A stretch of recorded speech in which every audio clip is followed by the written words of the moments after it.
بسم اللہ الرحمن الرحیم۔ ناظرین السلام علیکم، میں ہوں آپ کا میزبان صابر شاکر۔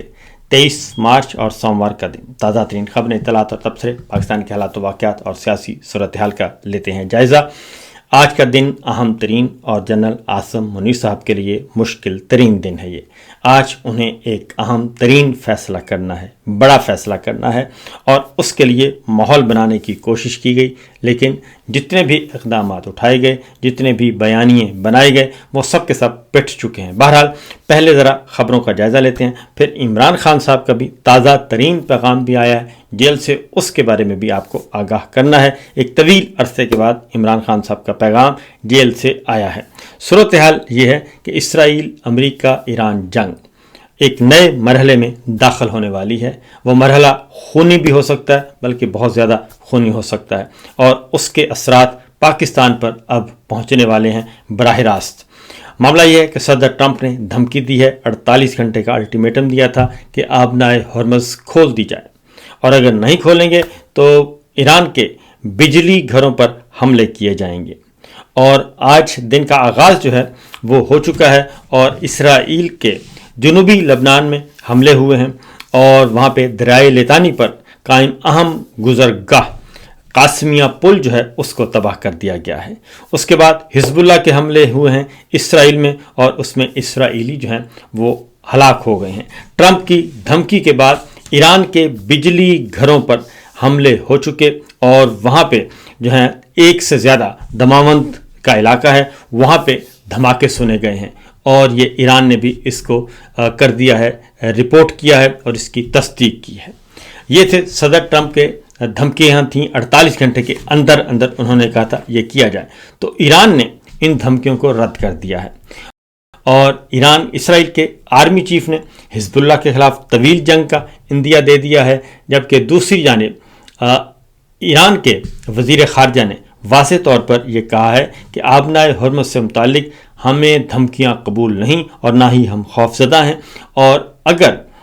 کوئی ایسی حرکت کی گئی، وزیر خارجہ عباس عراقچی نے کہا کہ اگر ایران پر کوئی ایسا حملہ کیا گیا جو کہ غیر فوجی اور جس طریقے سے بجلی گھروں پہ، تو پھر انہوں نے کہا کہ آج کے بعد ایک نیا ایران جو ہے وہ آپ کو نظر آئے گا، اور وہ بھی جوابی ایسی کارروائیاں کرے گا کہ دشمن کے ہوش ٹھکانے آ جائیں گے۔ اور ساتھ ہی ساتھ ایران کے صدر نے یہ بھی کہا کہ پھر آبنائے ہرمز مکمل طور پر بند کر دی جائے گی۔ یہ الٹیمیٹم آج جو ہے وہ ختم ہو رہا ہے، اور جیسے ہی الٹیمیٹم یہ ختم ہوگا، اس کے بعد ایران پہ حملہ ہونا ہے شدید ترین، اور امریکہ کی خواہش ہوگی کہ پاکستان بھی اس میں شریک ہو۔ کیوں شریک ہو؟ اور وہ اس لیے شریک ہو کہ کیونکہ پاکستان نے سعودی عرب کے ساتھ دفاعی معاہدہ کر رکھا ہے، اور سعودی عرب کے ذریعے سے پاکستان کو اس جنگ میں شمولیت کی جو ہے وہ دباؤ ڈالا جا رہا ہے، شمولیت کی دعوت دی جا رہی ہے کہ آپ بھی اس جنگ کا حصہ بنیں۔ اور اس کے لیے پاکستان میں کافی کوششیں کی گئیں، لیکن جو آخری کوشش کی گئی اہل تشیع کے علماء کو بلا کر جو آرمی چیف نے کیا، اور اس کے بعد جو اس کا رد عمل آیا وہ شدید ترین تھا، کیونکہ اب عاصم منیر صاحب کے خلاف باقاعدہ طور پہ جو ہیں وہ جمعے کے موقع پہ بہت زیادہ، جمعے کے خطبے کے دوران جو ہے وہ اہل تشیع علماء نے تقاریر کی، خطبے دیے، اور اس میں مساجد کے اندر، امام بارگاہوں کے اندر جناب عاصم منیر صاحب کے خلاف باقاعدہ طور پہ نعرے بازی ہوئی، اور اس میں اب یہ معاملہ جو ہے وہ سینسیٹیو ہوتا جا رہا ہے۔ اس لیے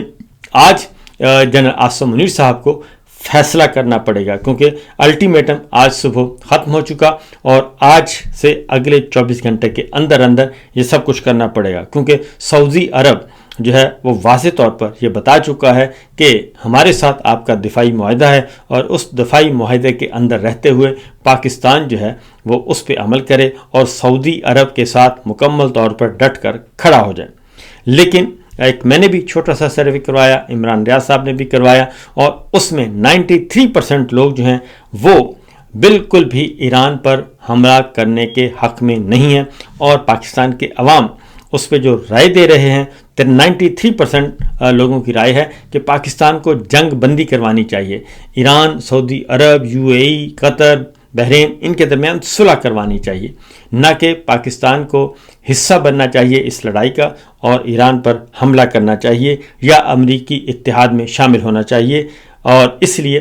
پاکستان کے اندر بھی یہ صورتحال اب تقسیم شدہ ہے۔ اب جناب عاصم منیر صاحب کے لیے یہ ایک مشکل وقت ہے اور جناب عاصم منیر صاحب نے یہ فیصلہ کرنا ہے، کیونکہ انہوں نے بند کمروں میں جو کمٹمنٹس کی ہوئی ہیں وہ کافی خطرناک ہیں اور اب ان کو لینے کے دینے پڑ رہے ہیں۔ جو بویا تھا وہ جو ہے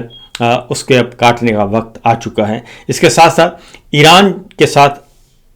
پیوٹن روس وہ مکمل طور پر انہوں نے کہا جی کہ ہم کل بھی ایران کے ساتھ تھے اور آئندہ بھی ایران کے ساتھ ہی رہیں گے، اس لیے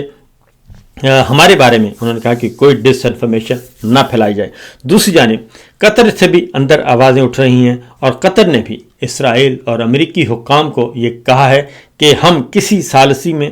آنے کے لیے تیار نہیں ہیں اور ہمارا جو پہلا مقصد ہے وہ ہے ہمارا دفاع اور ہماری اکانومی اور ہمارے اثاثوں کو بچانا۔ اس لیے قطر کی خاتون وزیر نے یہ واضح طور پر کہہ دیا ہے اسرائیل کو، امریکہ کو، کہ وہ اپنے معاملات اور اپنے ترجمان خود بنے، وہ قطر کے ترجمان مت بنے۔ یہ بھی رد عمل آ رہا ہے کیونکہ اس وقت صورتحال یہ ہے کہ خلیجی ممالک بھی تقسیم ہو چکے ہیں۔ دو ممالک ایسے ہیں جو کہ مغربی ذرائع ابلاغ رپورٹ کر رہے ہیں کہ وہ چاہتے ہیں کہ جنگ بند ہو جائے۔ قطر بھی جنگ بند کروانا چاہتا ہے، عمان بھی جنگ بند کروانا چاہتا ہے، بحرین بھی اس جنگ سے نکلنا چاہتا ہے، جبکہ یو اے ای اور سعودی عرب جو ہیں وہ چاہتے ہیں کہ یہ جنگ لڑی جائے اور ایران اس میں شکست کھائے۔ بہرحال ابھی تک سعودی عرب کی طرف سے اس بارے میں کسی قسم کا کوئی رد عمل سامنے نہیں آیا، لیکن جو یو اے ای میں نقصان پہنچا ہے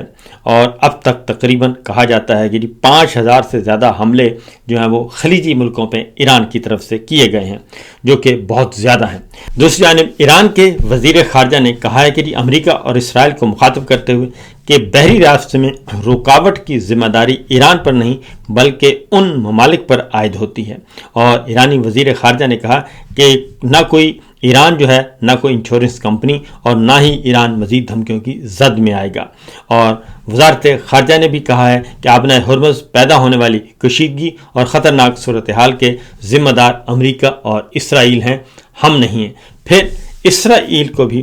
ایک طرف حزب اللہ نے اپنے آپ کو انگیج کر لیا ہے، حزب اللہ حملے کر رہا ہے، دوسری طرف عراقی مسلح گروپ جو ہیں وہ بھی حملے کر رہے ہیں اور انہوں نے اربیل میں موساد کے دفتر پر ڈرون حملے کا دعویٰ کیا ہے، اور عراقی مسلح گروپ نے دعویٰ کیا ہے کہ شمالی عراق شہر اربیل میں موساد کے دفتر کو ڈرون حملے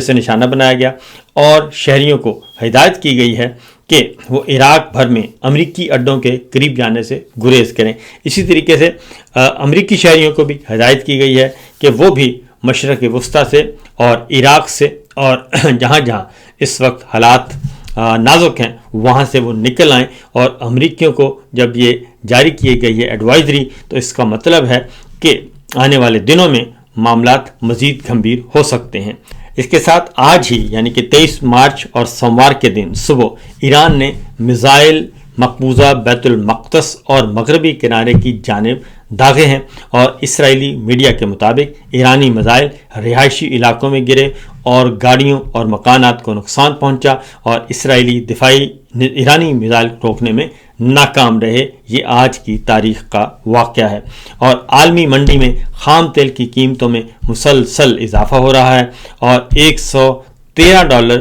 فی بیرل بڑھ گئی ہے، اور یہ $100 سے کہا گیا تھا کہ تجاوز نہیں کرے گی، جس کا نتیجہ یہ نکلا ہے کہ پاکستان میں ہائی آکٹین ڈیزل کی قیمت جو ہے وہ $534 فی لیٹر ہونے جا رہی ہے، اور اس کے بعد آپ اندازہ کر سکتے ہیں کہ کیا صورتحال ہوگی۔